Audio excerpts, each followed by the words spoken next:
Welcome to The Explainer. Today, we're diving into an incredible story of loss and recovery. India's amazing decades-long battle to pull some of its most iconic species back from the very edge of extinction. And believe it or not, this whole story kicks off with a single shocking number. Here it is, 97%. Now, this isn't just some number on a page. It's basically the sound of an entire ecosystem on the verge of total collapse. It's a number so catastrophic that it sparked a conservation revolution that's still going on today.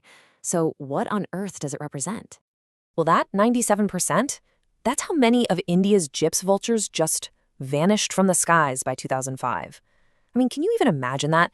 In a little more than a decade, seeing nearly every single one of these majestic birds just disappear? It was a silent, terrifying, and completely mysterious epidemic. And the culprit? It wasn't what you'd think. Not poaching, not habitat loss in the usual sense. Nope, it was an invisible poison, a veterinary drug called diclofenac. It's a really common anti-inflammatory given to cattle. Totally harmless to the livestock, right? But for the vultures, it turned their next meal into a deadly trap, causing kidney failure and pushing 3 entire species right to the brink. But, sometimes a crisis this big can also be a massive wake-up call. It can be a catalyst. Faced with this absolutely staggering loss, India launched a whole series of really ambitious, game-changing projects. The goal? To pull not just the vulture, but multiple species back from the very brink. And that's exactly what these efforts are, right? They're rewrites of history. These aren't just scientific projects. They're truly dramatic comeback stories. So let's dive into our first one. It doesn't start in the sky, but in the water, with a creature that looks like it's straight out of the age of dinosaurs. So back in 1975, India's crocodiles, all 3 native species, were in really big trouble. The solution was this brilliant 2-part strategy. First, protect their homes by creating sanctuaries. And second, they pioneered this amazing rear and release technique that actually collect eggs from the wild, hatch them in safety, and then release the young, stronger crocodiles back into those protected rivers. And the result? It was a phenomenal success. We're talking over 7,000 crocodiles restocked into the wild. Okay, so let's get back to that silent crisis in the skies. With the crocodile success story in their back pocket, how do you fight an invisible poison? How do you save a scavenger that's so important for the health of the entire ecosystem? Well, the answer was to attack the problem from all sides. The first huge step was a nationwide ban on the veterinary use of diclofenac, while at the same time promoting a safe alternative drug called meloxicam.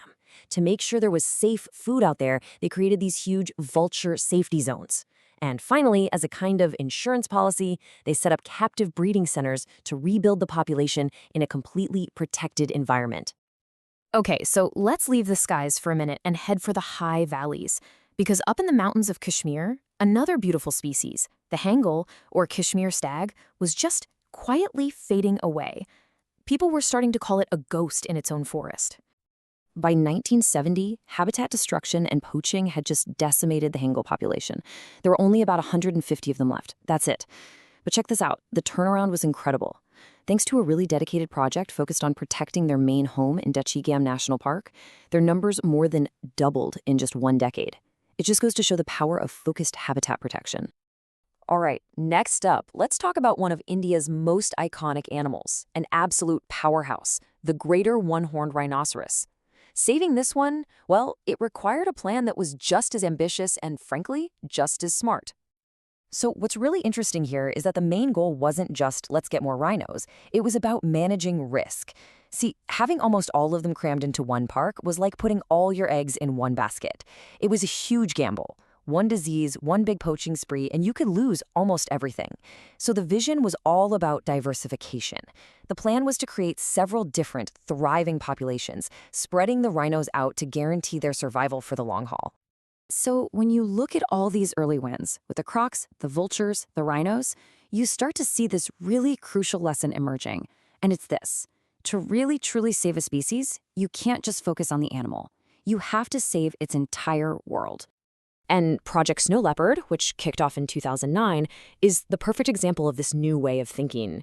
The focus just blew up, right? It went from just the leopard to the entire landscape, these vast high-altitude Himalayan ecosystems stretching across 5 different states. And here's the critical part, it recognized that you can't have real conservation without the people who actually live there. It was all about empowering local communities, turning them into guardians of their own natural heritage. But, and this is a big but, these successes are never a sure thing.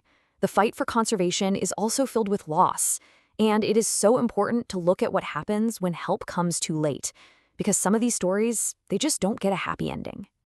The Asiatic cheetah. Just think about that. The fastest land animal on the planet. It used to sprint across the grasslands of India. Today, it's gone from the country. That one word, extinct, it represents a permanent, irreversible loss, all driven by uncontrolled hunting and the complete destruction of its home. Now, to be clear, the species isn't totally extinct everywhere. There's this tiny, incredibly fragile population just hanging on in Iran.